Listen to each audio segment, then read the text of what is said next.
Welcome to Keeping Nostalgia Live Show. I am your host, Billy Powell. Today we're going to chat Indiana high school basketball. And when you hear Indiana high school basketball, you think of the Van Arsdales, you think of the Shepherds. Another name that comes to mind, which has a great basketball tradition and lineage and heritage, is the last name Lickliter. And today we have Rhet Lickliter with us to chat about his dad, his family, the game of basketball. We'll probably get a little bit of broad ripple in there. I'm known for that. And you're probably watching this on YouTube on the Keeping the Nostalgia Live show. Please click that subscribe button. And if you're listening to this on anchor.fm/KTNA, go ahead and subscribe to both that and the YouTube channel. And that way you'll be updated on content and when our shows are on.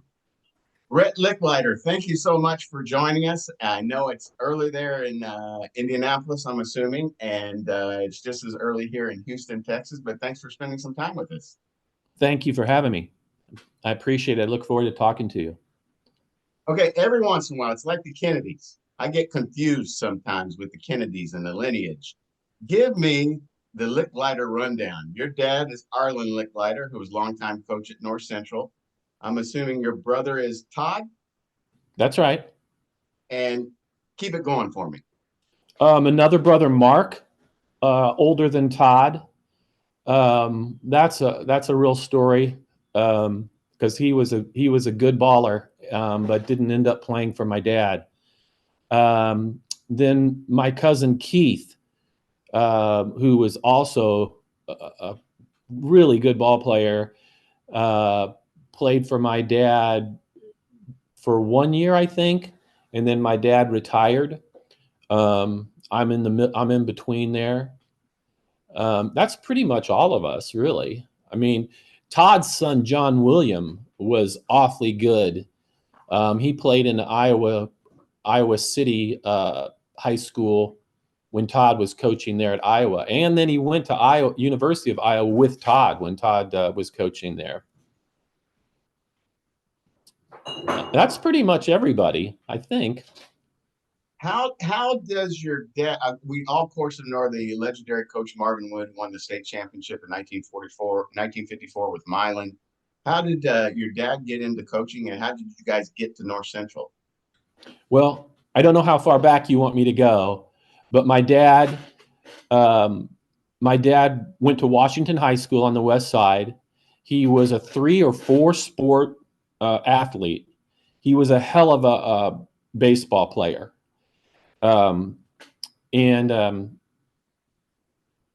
He graduated from high school, immediately got married to my mom, and they had my oldest brother, Mark.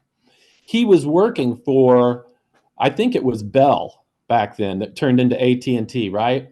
My dad was a very smart person, very hardworking person, but my mother's father, my granddad Fox, had been a Hanover College graduate and was a football player, I believe.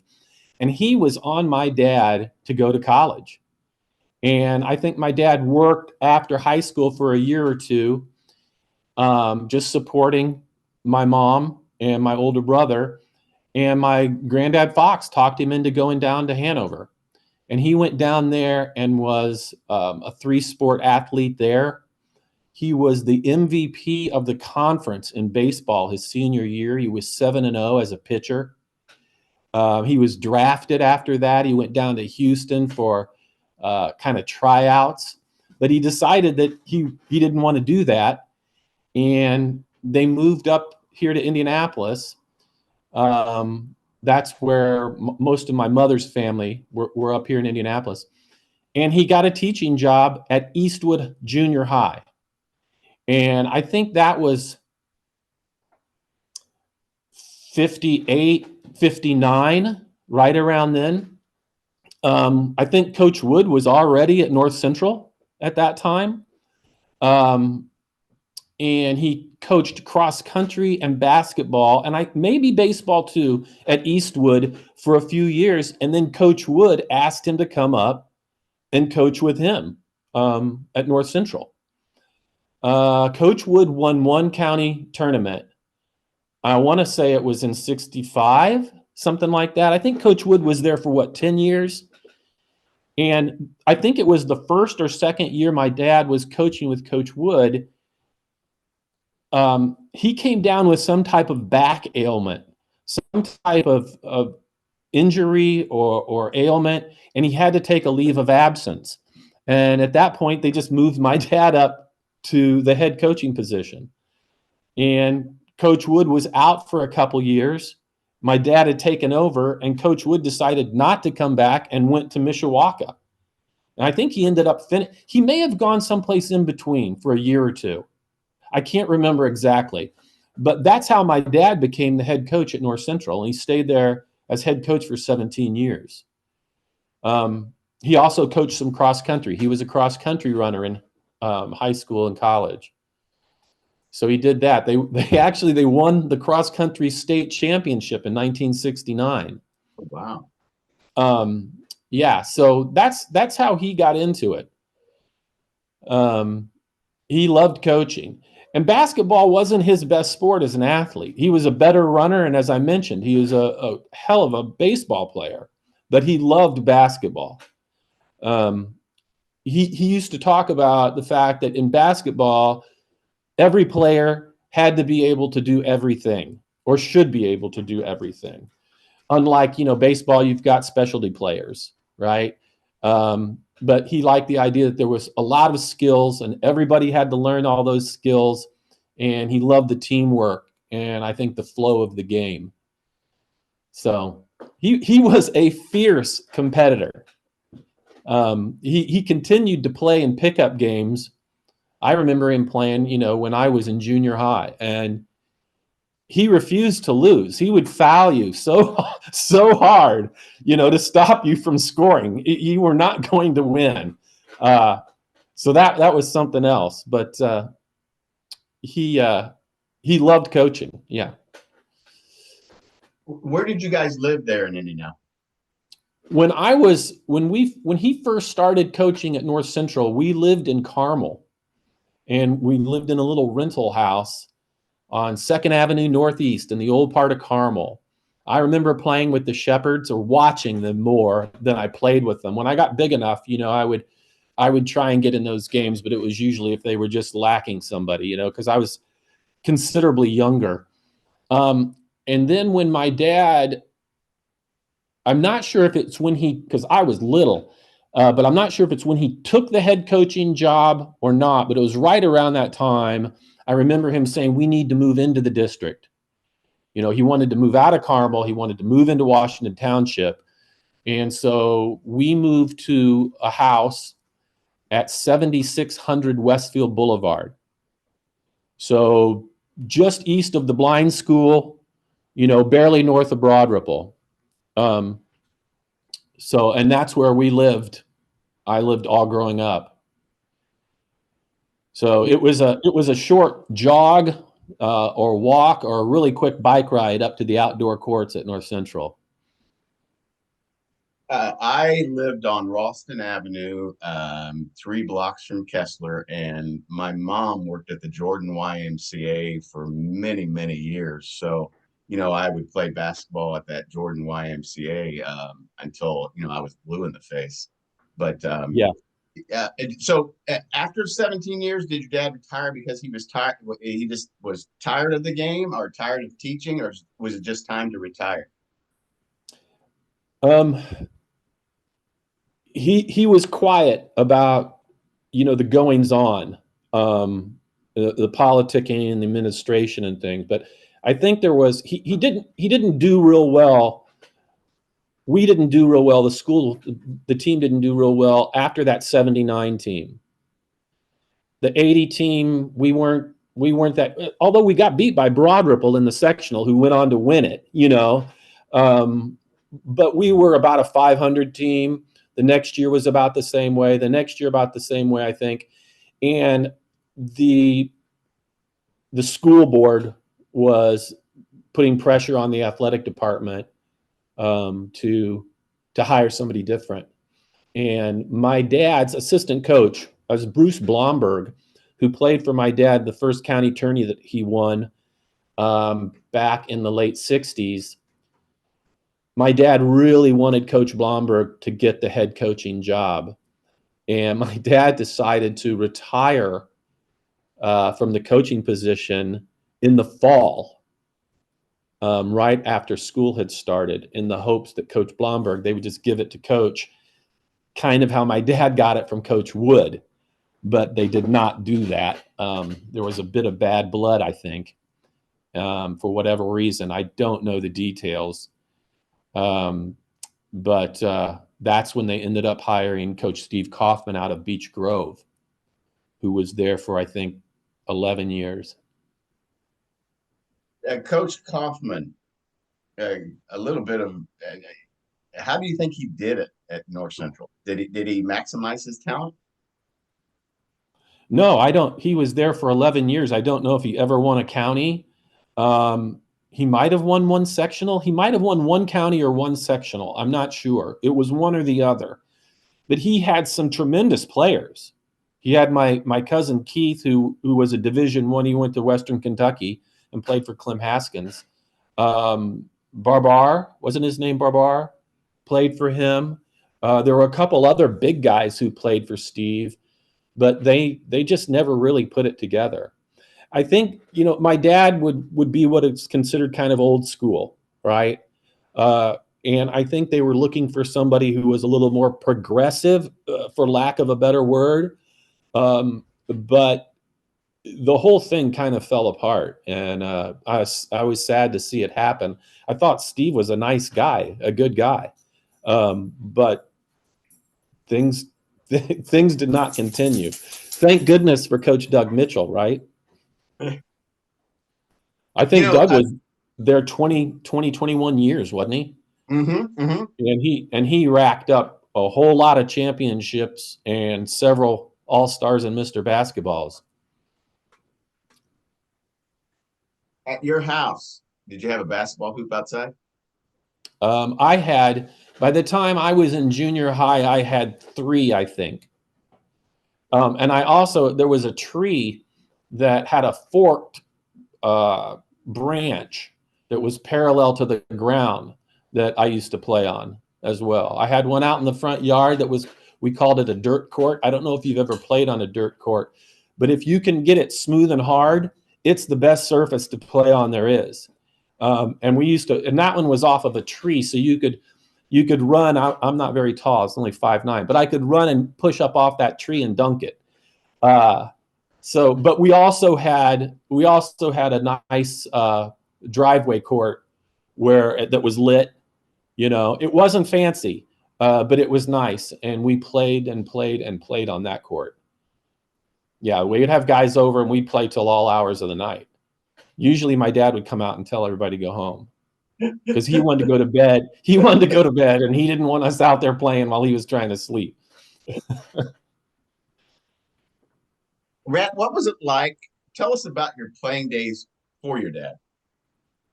For him? Yes. What was it like to play for the coach?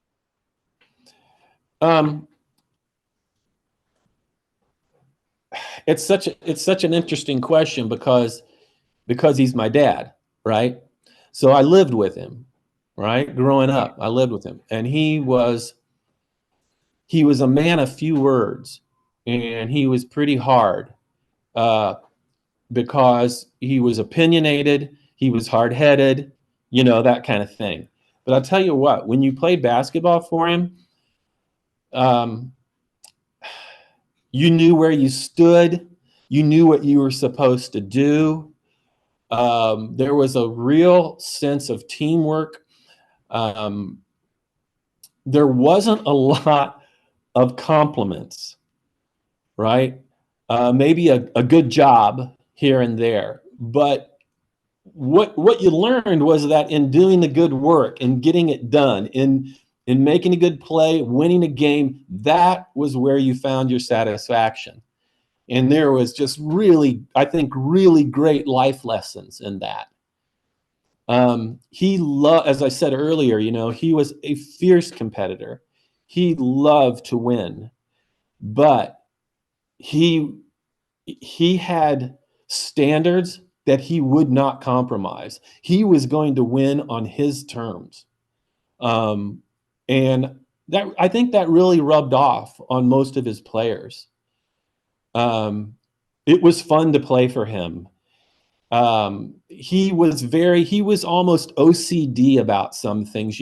He invented this thing called net worth, and he always had a troop of managers. And these guys there would be two guys, one calling out, this was at every game, one calling out everything and the other guy writing it down. And the net worth was a way to give pluses and minuses depending on, mistakes or contributions. And so he had every game, after every game, he would post the net worths. And you wanted to look at that and you wanted to see, okay, I had this many fouls, I had this many turnovers, right? My man scored on me this many times, but I had this many rebounds or this many assists, this many points, this many made free throw shots.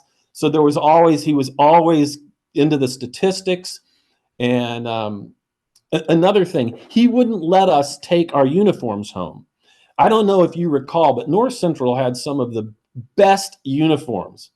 And he was the one who chose them all. He bought everything from Imro Sporting Goods. I don't know if you remember Imro, but yes, Mr. Hardy and his sons owned and ran Imro Sporting Goods. And my dad bought everything from them, and they would bring, if it hadn't been in a gym office, it could have been sort of like, what do you call that in Paris? The haute couture or whatever. I don't know how to say it. High fashion, right? They're laying out swatches and giving, showing him examples of the newest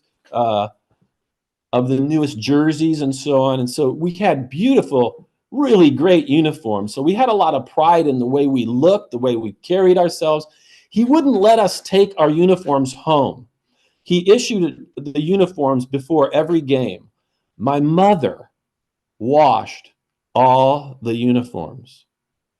And a memory of mine as a kid would be going down into the basement, and the uniforms are hanging all over the rafters of the basement because she had to wash everything in cold and hang everything up, because he was not going to let somebody go home and bring back a yellowed jersey, right? Or a gray jersey that was supposed to be black. That wasn't going to happen.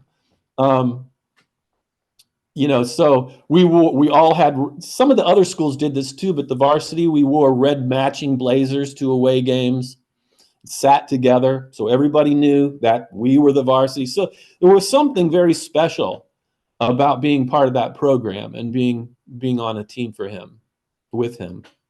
North Central gets a lot of guff just because is North Central kind of like the movie Hoosiers, where you have so many people to pick from at North Central to be on the basketball team, but some of the people that can play the game really well don't come out for it.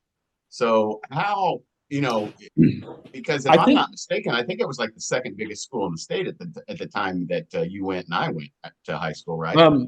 I graduated in 80, and we were the largest 3-grade. At that time, there was only 3 grades there. The freshmen weren't there. And I think we were the largest in the state. My class was the largest graduating class in North Central history. I can't remember. It's like 1,700 kids in one class, the senior class. There were some players walking the halls when I was at school that were not out for the team. I particularly remember a guy named Daryl Clardy. He was if he didn't win the state in the 100-yard dash, he was second. Another guy named Dwayne Gunn, who went and played football at IU. Both of those guys, first 2 guys that come to mind, could have been on our team and probably maybe started, but they didn't want to play for my dad. My dad never played to the superstar. We almost never had anybody. David Bastian was the first All-Star, which was 1979, out of North Central. By that time, my dad had won 5 county tournaments, 3 sectionals, and a regional, and David Bastian was the first All-Star. So it was very much a team game. And my dad he didn't cater at all to a superstar. And so I think some of those guys, they didn't like the style, they didn't like the style that my dad played. That changed a lot after Kaufman left and Mitch came, Coach Mitchell. He had some great players, and I think just about everybody wanted to try and play for him. But he was pretty tough in practice. Coach Mitchell was. But it's true. There were a lot of talent walking the halls. Eric Gordon, who I played with and graduated with, was a tremendous player, but he was a very quiet, unassuming kind of player. He just got it done. He just hurt you. I remember him. I was one of the state leaders in assists that year. He was probably the main reason, but there were a few other guys, and I knew how to deliver the ball. But I remember him several times telling me in a game, "Stop passing it to me." And I would say, "What do you mean stop pass?" He goes, "They know you're going to pass it to me. Quit passing it to me." I said, "If I don't pass it to you, we don't score." But he went on to play at Liberty. Eric Gordon, he went on to play at Liberty. He led the nation in field goal percentage at all levels for 2 years. I think he shot 52% from the field for 2 entire seasons. He was just a phenomenal shooter, and he was aggressive and tough. But I think he enjoyed playing for my dad, even though we had no plays really designed for Eric. We just got him his shots off of our regular offense, So that's a long-winded answer to your question, but and Eric has a son that can play a little ball too, a couple of them. Yeah, I think he's got 3 pretty good ones, and one is tremendous. Yeah, I think Jason. Now his last name escapes me. Who was our first Mr. Basketball out of North Central? Jason Gardner? Gardner, yeah. I think Gardner was the first Mr. Basketball, and I think Eric Gordon Jr. was the second out of North Central. I can remember Mr. Basketballs, but I can't remember to pick up my wife's prescription. Exactly. Right. Rhet, tell me, what was it like to play at Hinkle? Give everybody, because to be in that locker room, to come out and play on that floor, what was it like, and did you enjoy playing at Hinkle? I think I have an experience that's different from a lot of people. It's actually not just different, it's more intense. When I was probably third grade, third grade, I started riding the team bus everywhere they went. So I went to all the away games, right? I went to the Wigwam. I went to Marion. I went to Kokomo. I went to Fort Wayne. I went to Newcastle, the largest high school gym in the nation, right? I would go out for the shoot around. I'll never forget going to Newcastle, and they had a tartan floor. It was the new kind of rubber, all weather kind of floor. And I would be in the shoot around with the varsity team while the JVs were getting ready, and nobody was in the gym, right? And the balls are echoing, right? And I'm out there, a little third, fourth grader, and the guys are, just totally including me. Hinkle was a total level above all of it.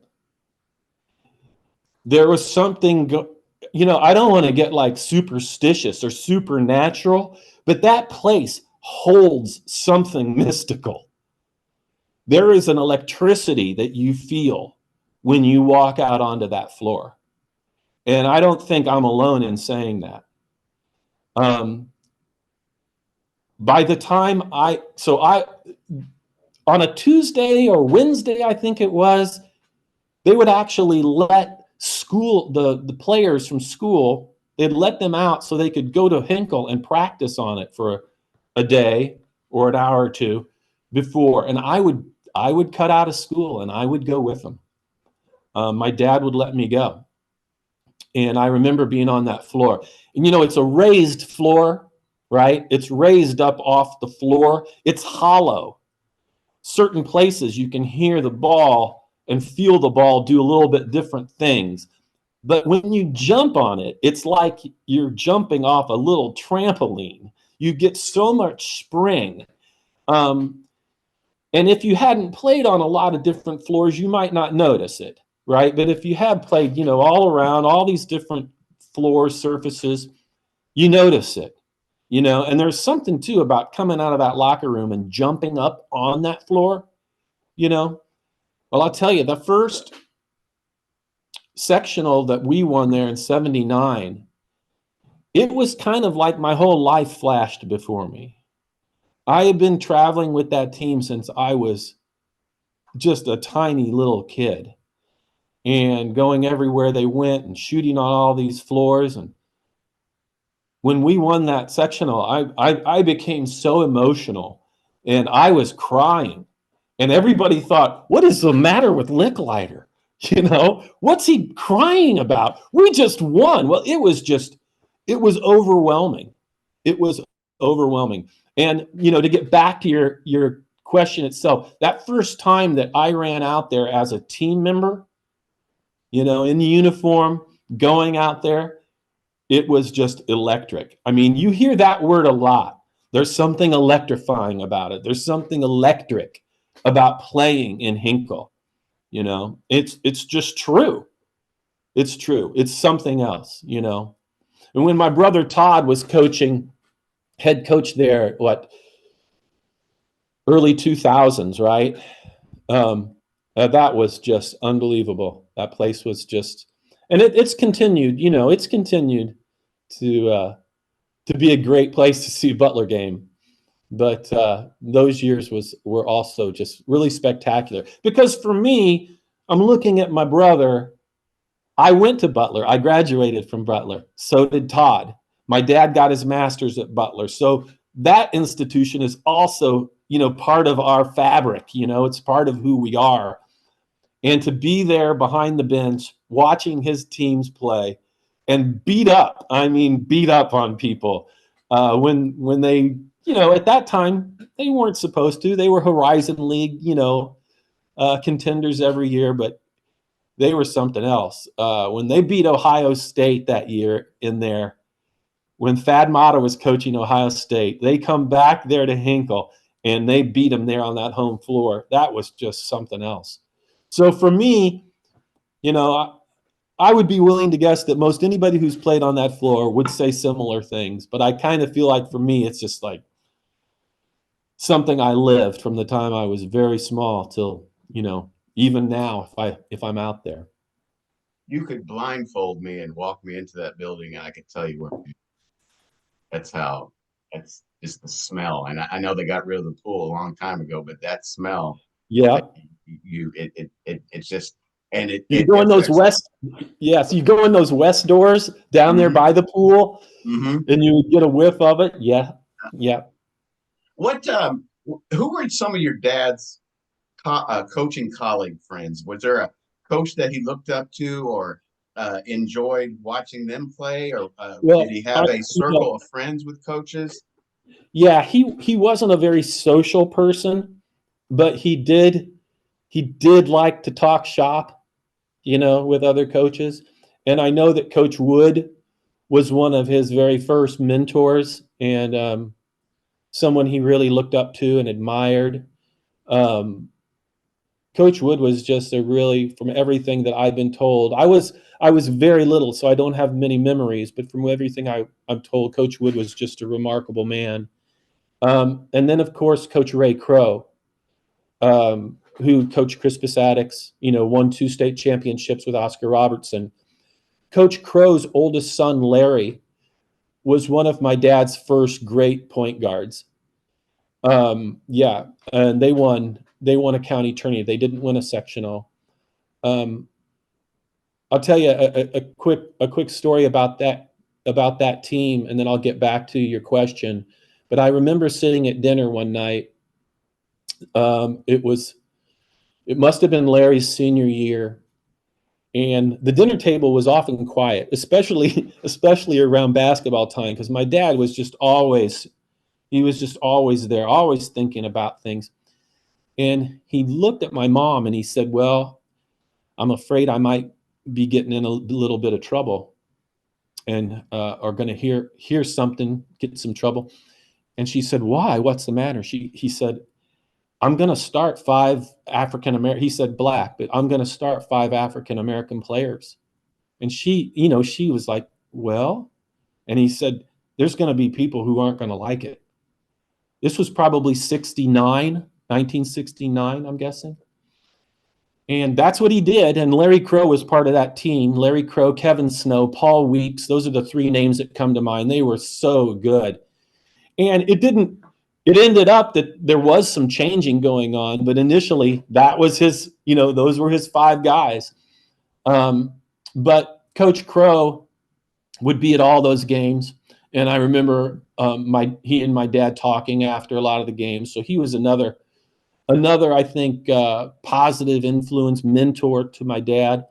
But guys that were my dad's age, he had so much respect. I never heard him say a bad thing about any coach. So if there was some coach that he didn't agree with or he didn't like, he just didn't say anything.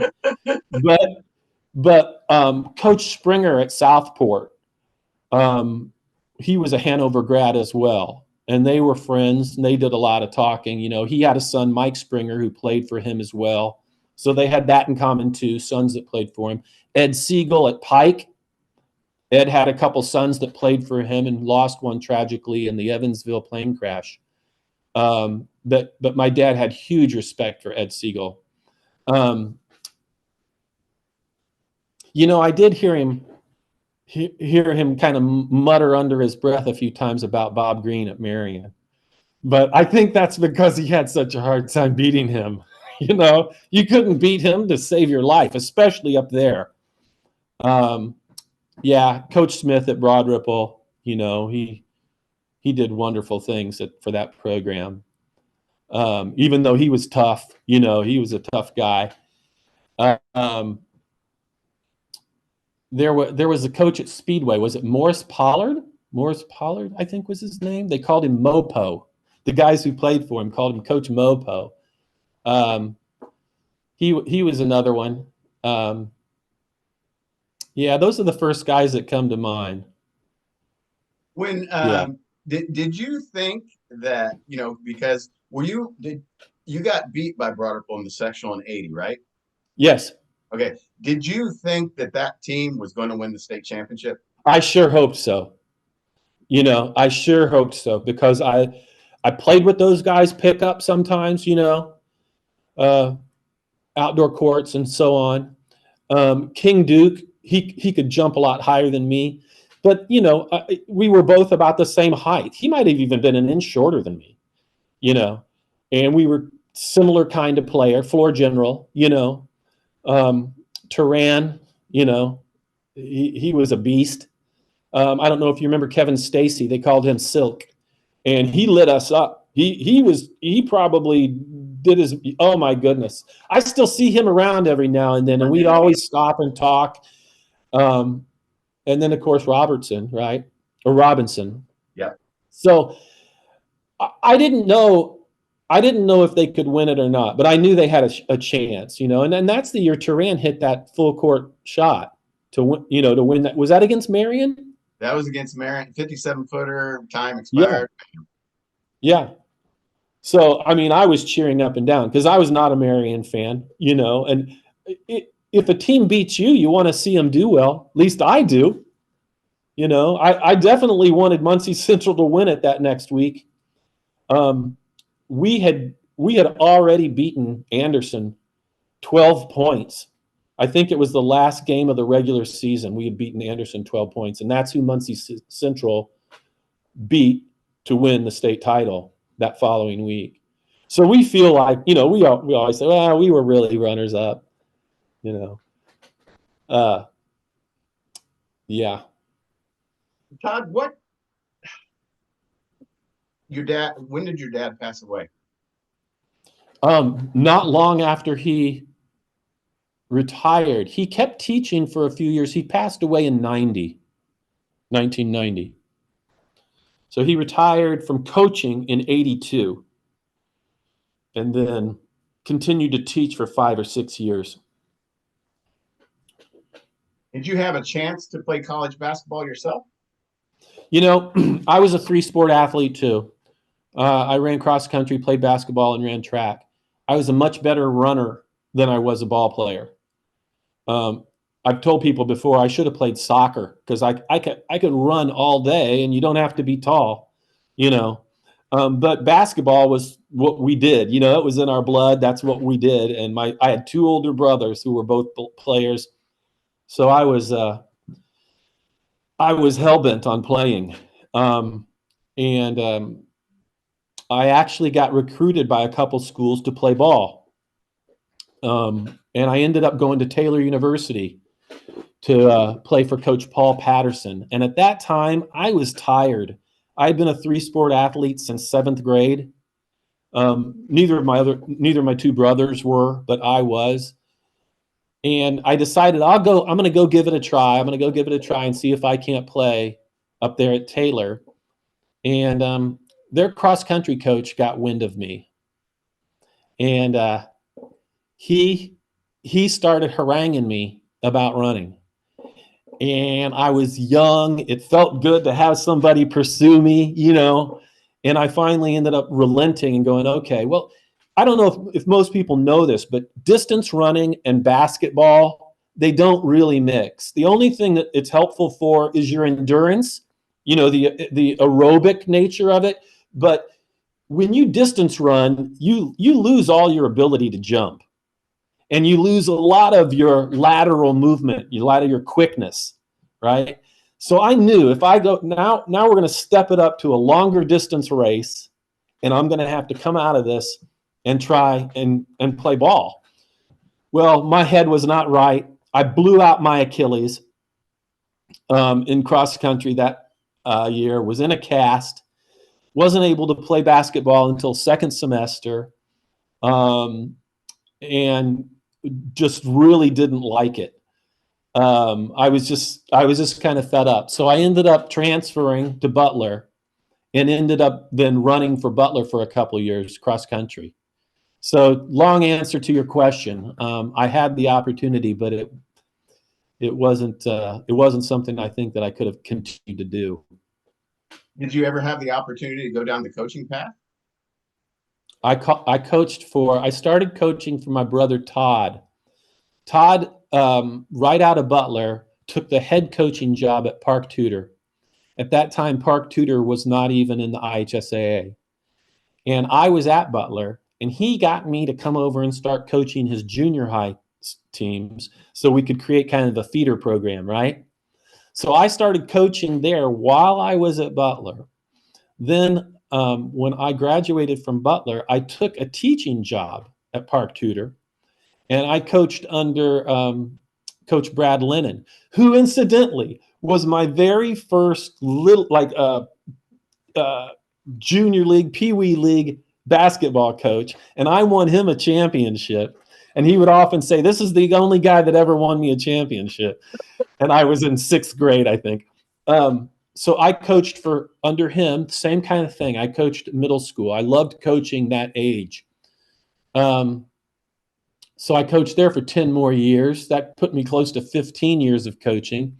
My family and I moved to Europe for about 5 years for my wife at the time, for her job. When we came back, I took a teaching job at the International School of Indiana, started coaching junior high there, and then ended up assistant varsity for a couple of years, and then varsity coach for a year there. So I've got quite a few years of coaching under my belt. What do you do now for a living? I've been working in the environmental industry for 10 years. Yeah. You miss basketball? I miss it. You know, it's interesting. My wife and I have been talking because I've done this job for about 10 years. I miss teaching and coaching, and I'm not getting younger. You know, have you noticed that we're not getting younger? Something's happening. So I kind of feel like, well, you know, well, I still have some youth in me and some vitality and my memory that I might want to get back at it. Yeah, I'd like to have the opportunity. You talked about, traveling with the team since third grade. And, we talked about Chrysler Fieldhouse and Newcastle, Hinkle Fieldhouse. What were some of your other favorite places to go and play? And who do you think had one of the smarter or better fan bases? And what places would you not want to go because they were just going to be just I hated to go to Carmel. I hated it. When my senior year, Coach Shepard was there forever and coached all three of his sons. Steve and I were about the same age. I think Steve was a year older than me. And then Coach Clark took over after that. And Coach Clark had a son, and he and I,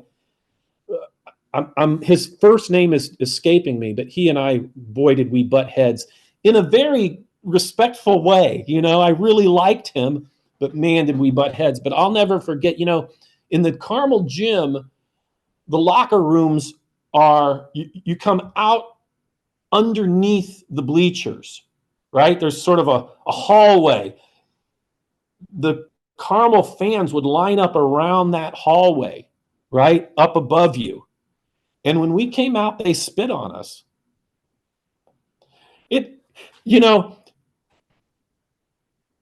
I don't think it helped their cause. I don't think spitting on you is the thing that's going to cause you to go, oh, okay, we're going to go home now. That's not the way it works. So yeah, I did not like playing at Carmel. Playing in the Wigwam was such an experience.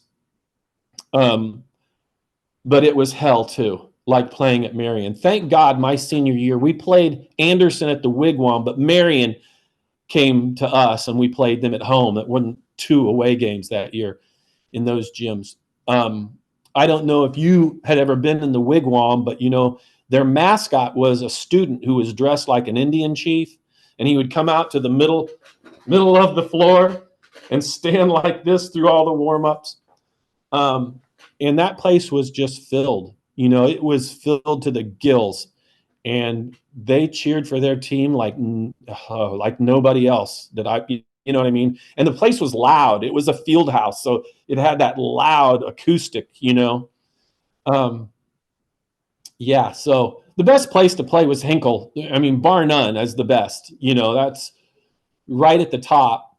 After that, I loved our gym. I loved playing at home. I loved playing in North Central. Our pep band was amazing.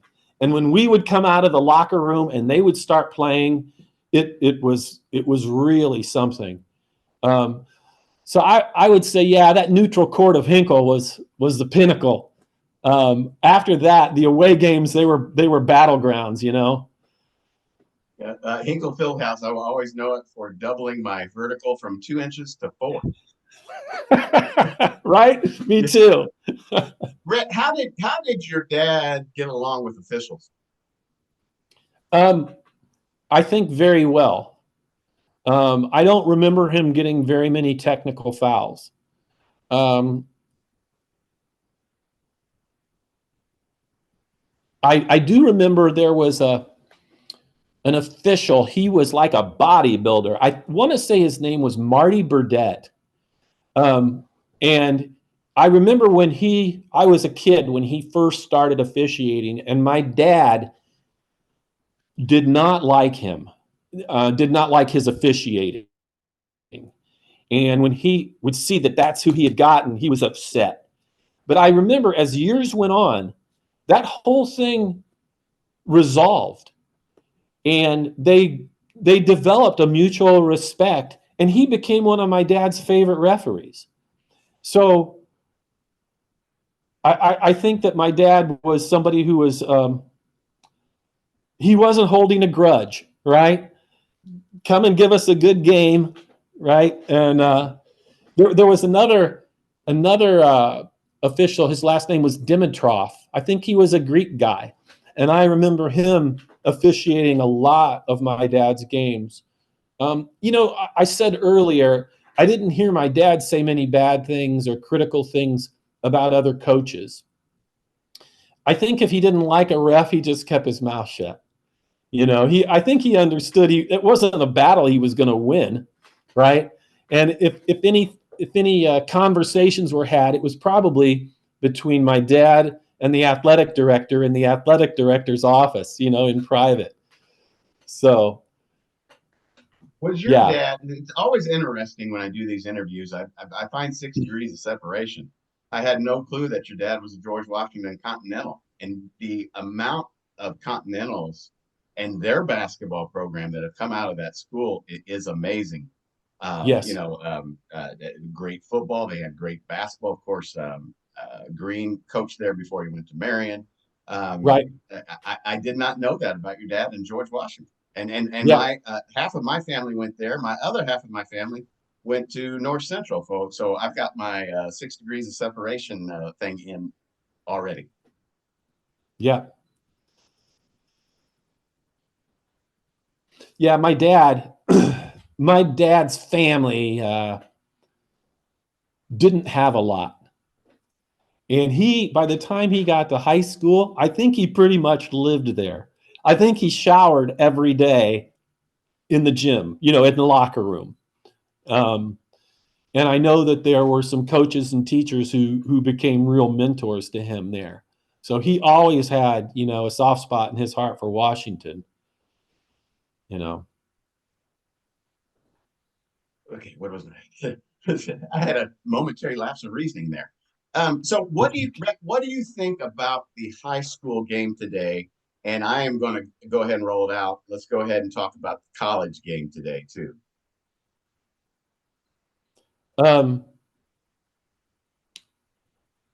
I mean, I think the high school game is still a great game. Um, you know, um, yeah, I still enjoy and like the high school game a lot. I mean, I'm gonna sound kind of old school, but I hate the shot clock. Um, I understand what it's for, but I get into discussions about this with people a lot. I just wish it was a little longer, you know, the college game. I wish it was a little longer. Um, because you're forced to shoot, you're forced to shoot when if you don't want to, you shouldn't have to.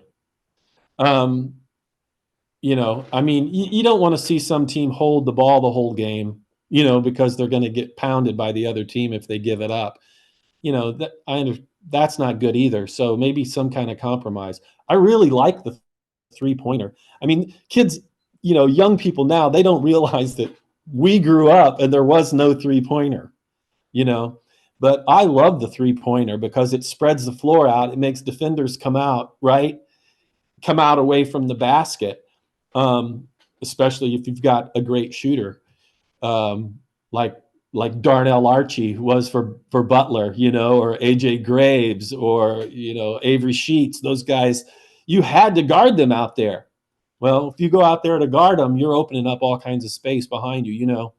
Um, so I like that about it. Um, the situation with the college players now being able to transfer, I don't see how that's going to last. Of course, I'm old, so maybe people will adapt and it'll just be what it is. But it just seems like it's really it just seems like it's something that how's a coach going to navigate that?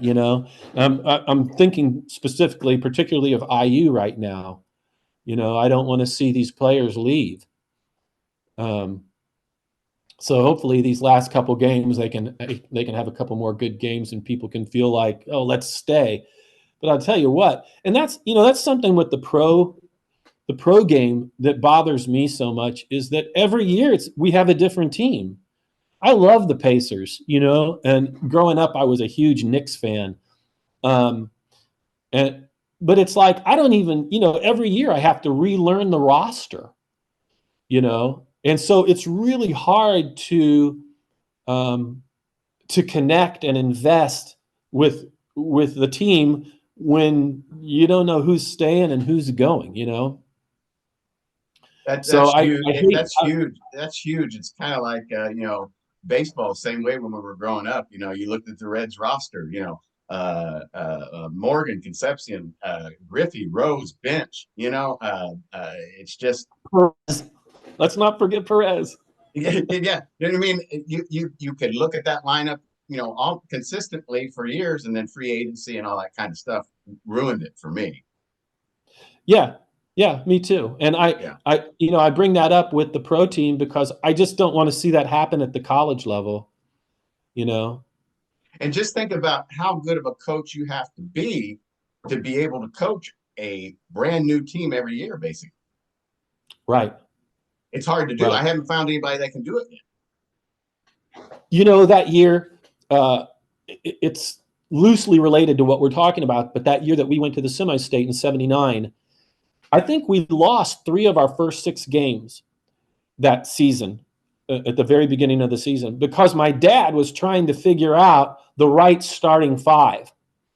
And he moved guys around, and I think it was by the 6th or 7th game, he finally got that starting 5 that was going to work for him, right? Well, that was 7 games. That was almost getting close to half of our regular season, right? I can't imagine having to do that every year. Thinking you've got your nucleus and the guys who are going to work for you, and then getting in a game and not knowing for sure, or having to relearn or having to rethink constantly about personnel and how it's going to work. I'm agreeing with you. How many children do you have, Rhett? I have 3, and my wife Ginny has 1, so we have 4. But my 3 are full grown. And what do they They do? don't live here. My son Adam has been in the hospitality business. He's worked at hotels and things like that. Since COVID, he's been kind of bouncing around a little bit. My daughter Jordan lives in Brighton, England. I mentioned earlier that we lived in Europe for a while, and when she went to IU, when she graduated IU, she told me, she goes, I'm moving to Europe. And I said, yeah, I thought you probably were. And I said, what are you going to do? And she said, I don't know. Well, she ended up, now she's in Brighton, England, and she works for an organization that helps schools schedule and program studies and trips abroad. So she does that there. And then my youngest daughter, Charlotte, she just graduated from University of Cincinnati this past spring. She's trying to figure out what she wants to do. At the beginning of this interview, I told you it was going to be an hour, and you said an hour. What am I going to talk about for an hour? And look, it's right? been an hour, Rhett. You see how we can warm up those memories and get those memories going? It's fun to talk basketball, isn't it? Oh man, it's the best. It's great. Do you think? I know it's a dead horse, and I should get off of it, but class basketball, your thoughts? That's one of those things when it first happened in Indiana, I was like, oh, really? Do we really have to do this? But now I kind of see the value in it. I can kind of see why we're doing it. But I told you earlier that I've been working in the environmental industry, and I have to drive around the state quite a bit. And every time I go by that sign that says Argos, there's a sign that says Argos.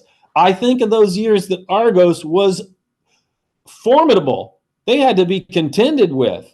How many people are in that school? How many students are in that school? A couple hundred, few hundred, and you look back to a team like Milan, but those are kind of the one-offs. Those teams, for the most part, the smaller schools kind of get their brains beat out by the bigger schools most of the time, So I can see arguments for both sides. I'm not going to die on the sword of either, for or against it. I see both sides. It's hard to deal with change, and there are some people that just can't handle it, and it angers them that they changed it. I tell you, like in football, don't we have like 5 classes? Golly. Okay, and don't go back to the cluster system. Right. Right.